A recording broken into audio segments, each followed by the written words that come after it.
Hi friends, Kerala water authority metre reader പരീക്ഷ നമുക്കറിയാം ജനുവരി 29 നടക്കുന്ന പരീക്ഷയാണ്. അപ്പോൾ PSC അതുമായി ബന്ധപ്പെട്ട് യൂഷ്വൽ അല്ലാത്ത രീതിയിൽ സിലബസ് വീണ്ടും ചേഞ്ച് ചെയ്തിട്ടുണ്ട്. നമുക്കറിയാം സാധാരണഗതിയിൽ PSCയുടെ ഡേറ്റ് വന്നു കഴിഞ്ഞാൽ പരീക്ഷയുടെ ഡേറ്റ് നമുക്കറിയാം കഴിഞ്ഞ മാസം അവസാനത്തോടുകൂടി വന്നിട്ടുണ്ടായിരുന്നു.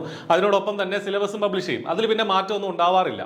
പക്ഷേ ഇപ്പോൾ ഈ ഡിസംബർ പകുതി ഇനിയിപ്പോൾ പരീക്ഷയ്ക്ക് അധിക ദിവസങ്ങളില്ല, അല്ലെങ്കിൽ 1.5 മാസം മാക്സിമം നമ്മുടെ മുന്നിലുള്ളൂ. ആ സമയത്ത് PSC സിലബസിൽ ചേഞ്ച് വരുത്തിയിരിക്കുകയാണ്. അപ്പോൾ എന്തിനാണ് അങ്ങനെ ചെയ്തതെന്ന് ചോദിച്ചു കഴിഞ്ഞാൽ കൃത്യമായ ഒരു ഉത്തരവൊന്നും PSC പറയുന്നില്ല. അവർ പറയുന്നത് ജൂനിയർ ഇൻസ്ട്രക്ടർ പ്ലംബറുടെ സിലബസ് ആയിരുന്നു, അതിപ്പോൾ ട്രേഡ്സ്മാൻ പ്ലംബർ സിലബസ് ആക്കി അത് കുറച്ചുകൂടെ ലഘൂകരിക്കാനായിട്ട് ഉദ്യോഗാർത്ഥികളൊക്കെ ആവശ്യപ്പെട്ടു. അതുകൊണ്ട് ലഘൂകരിച്ച് പുതിയൊരു സിലബസ് ആക്കിയതാണ് എന്നാണ് പറയുന്നത്. പക്ഷേ സിലബസ് നോക്കിക്കഴിഞ്ഞാൽ നമുക്കറിയാം പഴയതിനേക്കാളും കുറച്ചുകൂടെ അഡീഷണൽ ടോപ്പിക്കുകളൊക്കെ വന്നിട്ടുണ്ട് എന്നുള്ളതാണ് വാസ്തവം. അപ്പോൾ സംഗതി പഠിക്കാനുള്ളതൊക്കെ സെയിം തന്നെ, പ്ലംബർ ട്രേഡിലുള്ള കാര്യങ്ങൾ തന്നെ. നമ്മൾ ഇതുവരെ പ്രിപ്പയർ ചെയ്തവർ പാനിക്കാവുമൊന്നും വേണ്ട, നിലവിലുള്ള കാര്യങ്ങൾ തന്നെയാണ് നമുക്ക് പഠിക്കാനുള്ളത്. മൊഡ്യൂളുകളൊക്കെ അങ്ങോട്ടും ഇങ്ങോട്ടും ഒന്ന് റീഅറേഞ്ച് ചെയ്തിട്ടുണ്ട്. ചില ടോപ്പിക്കുകൾ എക്സ്ട്രാ ആയിട്ടൊന്ന് ആഡ് ആയിട്ടുണ്ട് എന്നുള്ളത് മാത്രമാണ് ഇതിലെ വ്യത്യാസം എന്ന് പറയുന്നത്. അപ്പോൾ നിങ്ങളുടെ നിലവിലെ പ്രിപ്പറേഷനോട് ചേർത്ത് വെച്ച് തന്നെ ഈ ഒരു പ്രിപ്പറേഷൻ നിങ്ങൾക്ക് മുന്നോട്ട് കൊണ്ടുപോകാവുന്നതാണ്. അപ്പോൾ എൻ്റെ കയ്യിലുള്ളത് പഴയ സിലബസ് ആണ്.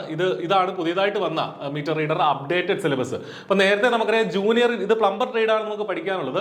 ജൂനിയർ ഇൻസ്ട്രക്ടർ പ്ലംബറുടെ സിലബസ് ആയിരുന്നു നമുക്ക് ഉണ്ടായിരുന്നത്. അത് അവർ മാറ്റി ട്രേഡ്സ്മാൻ പ്ലംബറുടെ സിലബസ് ആക്കിയിട്ടുണ്ട്. ഇത് 2 ദിവസം മുന്നേ വന്ന അപ്ഡേറ്റ് തന്നെയാണ്.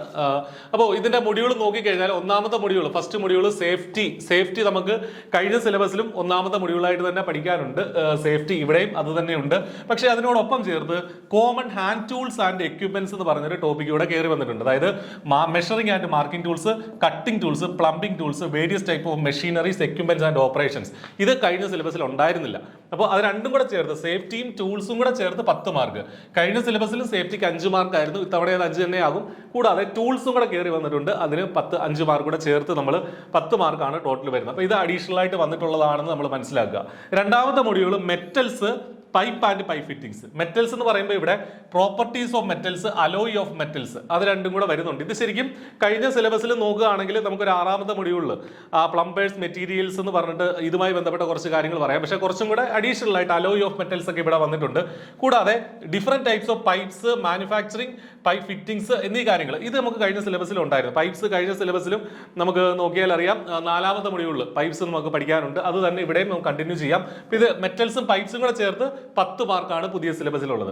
ഇനി വാട്ടർ ആൻഡ് വാട്ടർ ഡിസ്ട്രിബ്യൂഷൻ ആണ് 3rd മൊഡ്യൂൾ. ഇത് നമുക്ക് കഴിഞ്ഞ സിലബസിൽ ഉണ്ടായിരുന്നു. നമ്മുടെ 5ാമത്തെ മൊഡ്യൂൾ നോക്കി, കഴിഞ്ഞ സിലബസിലെ പ്രീവിയസ് സിലബസിലെ 5ാമത്തെ മൊഡ്യൂൾ ഇത് തന്നെയാണ്. Sources of water, impurities, testing, laying of distribution pipe, ഇതൊക്കെ നമ്മൾ പഠിക്കുന്നത് തന്നെയാണ്. അപ്പോൾ ഇതിനും 10 മാർക്ക് ഉണ്ട് എന്നുള്ള കാര്യം മനസ്സിലാക്കുക. അപ്പോൾ ഇത്രയാണ് ആദ്യത്തെ 3 മൊഡ്യൂളുകൾ നമ്മൾ നോക്കുകയാണെങ്കിൽ അങ്ങനെയാണ്. ഇനി താഴേക്ക് വരുമ്പോൾ 4ാമത്തെ module pumps and pumping. Pump ഈ പറഞ്ഞതുപോലെ നമ്മൾ കഴിഞ്ഞ സിലബസിലും പമ്പ് ഉണ്ടായിരുന്നു. പമ്പ് വരുന്നത് നമ്മുടെ 6ാമത്തെ മൊഡ്യൂളിൽ കഴിഞ്ഞ സിലബസിലെ പോലെ തന്നെ ഇവിടെ 6ാമത്തെ മൊഡ്യൂളിലായിരുന്നു കഴിഞ്ഞ സിലബസിൽ ഉണ്ടായിരുന്നത്. ഇവിടെ pump, types of pumping, working, water storage system, ഇതെല്ലാം ഇത്തവണ പഠിക്കാറുണ്ട്. ഇതൊരു സെപ്പറേറ്റ് ഒരു പമ്പ് എന്ന് പറഞ്ഞൊരു മൊഡ്യൂളായിട്ട് തന്നെ കൊടുത്തിട്ടുണ്ട് 4ാമത്തെ മൊഡ്യൂളിൽ. 5ാമത്തെ മൊഡ്യൂളിൽ പ്ലംബിംഗ് ആൻഡ് സാനിറ്ററി ഫിറ്റിംഗ്സ്. ഇതിലെയും പല കാര്യങ്ങളും നമുക്ക് പഠിക്കാനുണ്ട്. പക്ഷേ ഈ soil fittings and waste fittings എന്ന് പറഞ്ഞ് സെപ്പറേറ്റ് ആയിട്ട് സിലബസിൽ എടുത്ത് പറയുന്നുണ്ട്. കഴിഞ്ഞ തവണ അത് പറയുന്നില്ലായിരുന്നു, അങ്ങനെ സെപ്പറേറ്റ് ആയിട്ട് എടുത്ത് പറയുന്നുണ്ടായിരുന്നില്ല.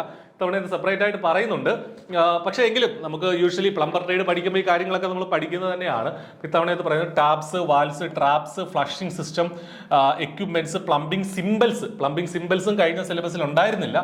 പക്ഷേ ഒരു പ്ലംബർ ട്രേഡ് പഠിക്കുന്ന ഉദ്യോഗാർത്ഥി തീർച്ചയായിട്ടും സിമ്പിൾസും പഠിക്കേണ്ടതായിട്ടുണ്ട്. അപ്പോൾ ഇവിടെ അത് ഇൻക്ലൂഡ് ചെയ്തിട്ടുണ്ട്. 10 മാർക്കാണ് ആ ഭാഗത്തുനിന്നുള്ളത്. ദെൻ ഫാസ്റ്റനിങ് ആണ് എക്സ്ട്രാ ആയിട്ട് കയറി വന്നിട്ടുള്ളത്. അപ്പോൾ ഫാസ്റ്റനിങ് എന്ന് പറഞ്ഞാൽ നമുക്കറിയാം ജോയിനിങ് മെത്തേഡ്സ് ആണ്. കഴിഞ്ഞ സിലബസിൽ ഫാസ്റ്റനിങ്ങുമായി ബന്ധപ്പെട്ടുണ്ടായിരുന്ന വെൽഡിംഗ് ആണ്, ഗ്യാസ് വെൽഡിംഗ് മാത്രമാണ്. ഇവിടെ പക്ഷേ ഫാസ്റ്റനിങ് ഉദ്ദേശിക്കുന്നത് വെൽഡിംഗ് നമ്മൾ നോക്കേണ്ടിയിരിക്കുന്നു. അത് കൂടാതെ നട്ട്സ്, ബോൾസ്, റിബറ്റ്സ്, അത്തരം കാര്യങ്ങളൊക്കെയാണ് പ്രധാനമായിട്ടും ഉള്ളത്. അപ്പോൾ അത് അഡീഷണൽ ആയിട്ട് കയറി വന്നിട്ടുണ്ട്. ഈ ഒരു മൊഡ്യൂൾ അഡീഷണൽ ആയിട്ട് കയറി വന്നിട്ടുണ്ട്. 10 മാർക്കാണ് ഫാസ്റ്റനിങ് എന്ന മൊഡ്യൂളിൽ 6ാമത്തെ മൊഡ്യൂളായിട്ട് കൊടുത്തിട്ടുള്ളത്. ദെൻ ഡ്രെയിനേജ് സിസ്റ്റം, കഴിഞ്ഞ സിലബസിലും ഡ്രെയിനേജ് സിസ്റ്റം ഉണ്ടായിരുന്നു. 7ാമത്തെ മൊഡ്യൂളും 9ാമത്തെ മൊഡ്യൂളും ഒക്കെ ആയിട്ട് 2 മൊഡ്യൂളുകളായിട്ട് ഡ്രെയിനേജ് സിസ്റ്റം ഉണ്ടായിരുന്നു. അതെല്ലാം കൂടെ ഒരൊറ്റ മൊഡ്യൂളായിട്ട് 7th മൊഡ്യൂളായിട്ട് ഇവിടെ കൊടുത്തിട്ടുണ്ട്. Piping system, house drainage lines, waste storage lines, ventilating, public sewer system, inspection and maintenance of drainage lines, ഇതൊക്കെ നമുക്ക് 10 മാർക്കിന് ഇതും പഠിക്കാനുണ്ട്. Then joining and laying of pipe lines. Pipe ജോയിൻസും പൈപ്പ് ഫിറ്റിംഗ്സും ഒക്കെയാണ് ഇവിടെ പഠിക്കാനുള്ളത്. ഇത് നമുക്ക് കഴിഞ്ഞ തവണത്തെ സിലബസിൽ ഉണ്ടായിരുന്നു. പൈപ്പ് ജോയിനിങ് എന്ന് പറഞ്ഞിട്ട് നമ്മുടെ ആ ഒരു 4ാമത്തെ മൊഡ്യൂളിൽ പൈപ്പ് ജോയിൻസും മറ്റു കാര്യങ്ങളൊക്കെ പറഞ്ഞിട്ടുണ്ട്. അത് ഇവിടെ നമുക്ക് പഠിക്കാനുണ്ട്. 9ാമത്തെ മൊഡ്യൂൾ മേസൺറി ആണ്. അപ്പൊ മേസൺറി ആണ് നമ്മൾ നോക്കേണ്ട ഒരു സംഗതി. അതിന് 10 മാർക്കുണ്ട്. ഇവിടെ കൃത്യമായിട്ട് എന്താണ് പഠിക്കേണ്ടതെന്ന് പറഞ്ഞിട്ട് ഉണ്ടോ എന്ന് ചോദിച്ചാൽ മെറ്റീരിയൽസ് ആൻഡ് പ്രിപ്പറേഷൻസ് എന്ന് പറയുന്നു. കഴിഞ്ഞ സിലബസിൽ നമുക്കറിയാം RCC, സിമെന്റ്, ബ്രിക്സ് തുടങ്ങിയ കാര്യങ്ങൾ സെപ്പറേറ്റ് ആയിട്ട് പറഞ്ഞിട്ടുണ്ടായിരുന്നു. ഇവിടെയും അങ്ങനെ പറഞ്ഞിട്ടില്ലെങ്കിൽ പോലും മെറ്റീരിയൽസ് ആൻഡ് പ്രിപ്പറേഷൻ എന്ന് പറയുന്നുണ്ട്. അപ്പോൾ അത് നമ്മൾ പഠിക്കേണ്ടിയിരിക്കുന്നു. അത് പഠിക്കണം. Masons, hand tools, types and method of construction, quality measures in construction, scaffolding തുടങ്ങിയ കാര്യങ്ങൾ ഇവിടെ പഠിക്കാനായിട്ടുണ്ട്. ദെൻ ലാസ്റ്റ് മൊഡ്യൂളിലേക്ക് വരുമ്പോൾ റെയിൻ വാട്ടർ ഹാർവെസ്റ്റിങ്ങും അതുപോലെ തന്നെ ഹീറ്റിംഗ് സിസ്റ്റവുമാണ് ലാസ്റ്റ് മൊഡ്യൂളിലേക്ക് നമുക്ക് പഠിക്കാനുള്ളത്. ഇതിലെ ഹീറ്റിംഗ് സിസ്റ്റം നമുക്ക് കഴിഞ്ഞ സിലബസിൽ ഉണ്ടായിരുന്നു. റെയിൻ വാട്ടർ ഹാർവെസ്റ്റിംഗ് അഡീഷണൽ ആയിട്ട് കയറി വന്നിട്ടുണ്ട്. അപ്പോൾ ഇത്രയും കാര്യങ്ങളാണ് പ്രധാനമായിട്ട് നമുക്ക് പുതിയ സിലബസ് പ്രകാരം പഠിക്കാനുള്ളത്. I+E പരീക്ഷയ്ക്ക് വേണ്ടിയിട്ട് ഇതേ സിലബസിന്റെ അടിസ്ഥാനത്തിൽ ക്ലാസ്സുകൾ റീഅറേഞ്ച് ചെയ്തിട്ടുള്ള പുതിയ കോഴ്സ് നമുക്ക് അവൈലബിൾ ആണ്.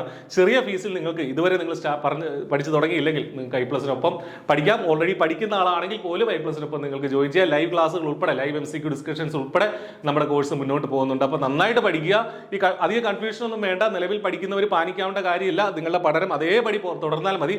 കുറച്ച് അഡീഷണൽ ടോപ്പിക്കുകൾ വന്നു എന്ന് മാത്രമേ ഉള്ളൂ. അതിന് I+ നിങ്ങൾക്ക് ഒപ്പം ഉണ്ടാകും. All the best. Thank you.